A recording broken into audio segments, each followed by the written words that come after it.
La course internationale au vaccin contre le coronavirus se poursuit.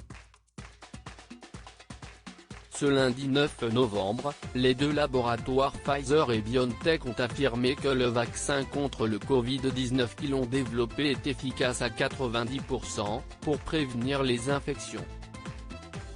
Pour l'instant, il s'agit de résultats préliminaires, réalisés à l'issue d'un essai à grande échelle de phase 3 en cours, soit la dernière étape avant une demande d'homologation.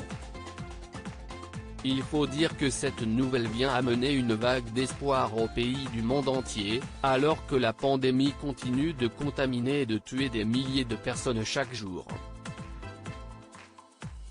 Plus de 8 mois après le début de la pire pandémie en plus d'un siècle, nous pensons que cette étape représente un pas en avant significatif pour le monde dans notre bataille contre le Covid-19, a déclaré via un communiqué le président directeur général du géant américain Pfizer, Albert Bourla. Véritable leader mondial dans le domaine de la pharmacie, Pfizer est une société pharmaceutique américaine, créée en 1849. À l'origine, la société avait été lancée par deux jeunes immigrants allemands, Charles Pfizer et son cousin Charles Erhard. Un doctorat en médecine vétérinaire désormais, le géant américain est dirigé par son directeur général de 58 ans, Albert Bourla, qui a succédé à Ian Read, depuis le 1er janvier 2019. Auparavant, Albert Bourla était le directeur des opérations de Pfizer.